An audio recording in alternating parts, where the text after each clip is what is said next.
கற்பனையானாலும் கல் சிலையானாலும் கந்தனே உன்னை மறவேன். ஓம் சரவண பவ ஓம். இன்னைக்கான வீடியோவில் முருகர் நடத்தின அற்புதங்களை பற்றி தான் நம்ம இந்த வீடியோவில் பார்க்க போகிறோம். இன்னும் எங்கள் சேனலை சப்ஸ்கிரைப் பண்ணாதவங்க சப்ஸ்கிரைப் பண்ணிட்டு வந்துடுங்க. பெல் பட்டனையும் ப்ரெஸ் பண்ணிடுங்க. ஒரு சின்ன லைக் கொடுத்துருங்க. வாங்க வீடியோக்குள்ளே போகலாம். தீபங்கள் அவ்வளோ தத்ரூபமாக நம்ம சொல்கிறத கேட்குமா அப்படின்னு சொன்னால் அது நிஜமாகவே ஆச்சரியத்தக்க விஷயமாக தான் இருக்குது. இது ஒவ்வொரு தீபத்துலேயும் ஒவ்வொரு வடிவத்தை கொடுத்துருக்கு. இது பார்க்க கொஞ்சம் சேவல் மாதிரியும் இருக்குது, ஒரு பூ வடிவத்துலேயும் நிற்கிது, ஒரு சின்ன கோழி குஞ்சு நிற்கிற மாதிரியும் இருக்குது. அவ்வளோ தத்ரூபமாக இருந்துச்சு. ஒவ்வொரு விஷயத்தையும் முருகர் எவ்வளோ தத்ரூபமாக நடத்திட்டுருக்காரு.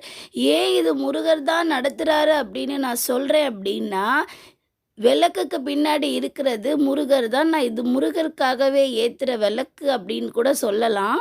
ஒவ்வொரு இடத்துலையும் ஒவ்வொரு தத்ரூபங்களை கொடுக்குறாரு.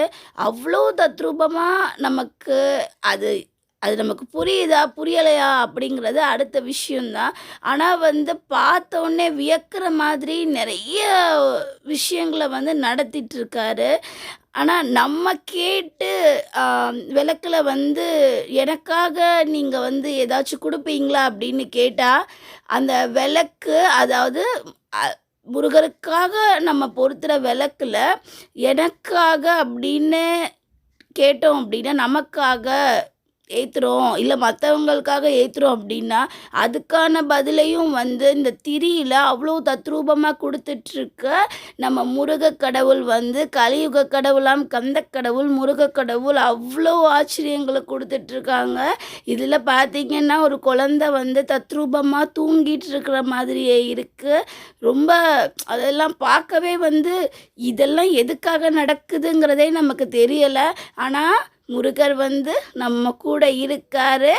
அவர் தான் எல்லாத்தையும் பார்த்து நடத்திட்டுருக்காரு அப்படின்னு சொல்கிறாங்க.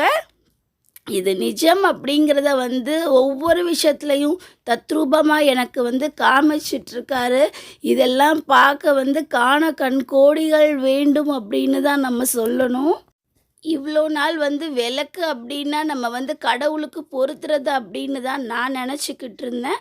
ஆனால் இப்போ நடக்கிற ஒவ்வொரு விஷயமும் இவ்வளோ வருஷமாக இல்லாத விளக்கில் வர்றதை பார்த்தோம் அப்படின்னா மெய் சிலுத்துக்கிட்டு இருக்கு ஒவ்வொரு விஷயங்களும். இதில் பார்த்திங்கன்னா ஒரு குழந்தை தத்ரூபமாக தூங்குற மாதிரியும், இது ஒரு மலையை சார்ந்த இடமாக கொடுக்குற மாதிரியும், ஒரு மலை இந்த மாதிரி தான் இருக்கும் அப்படிங்கிறதுக்கு அடையாளமாக நமக்கு தான் புரியணும் இது எந்த மலை அப்படின்னு சொல்லிட்டு.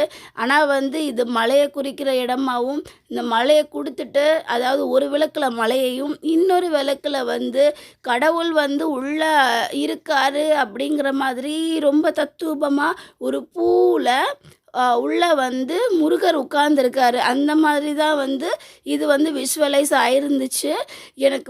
எனக்கு எதுவுமே ஓடவே இல்லை. இவ்வளோ அழகாக கொடுக்குற கடவுள் நம்மக்கிட்ட என்ன சொல்ல வர்றாரு, நம்மளுக்கு என்ன புரிய வைக்க வர்றாரு அப்படிங்கிறது நானும் பலதரப்பட்ட முறையில் யோசிச்சுக்கிட்டு தான் இருக்கேன். ஆனால் இவ்வளோ தத்ரூபங்களை கொடுத்த முருகர் அடுத்து வரப்போகிற வீடியோவில் நான் கேட்டதுக்கு இணங்க அவர் கொடுத்ததை நீங்கள் பார்த்தீங்கன்னா கூட அவ்வளோ மெய் சிலிர்த்திரும்.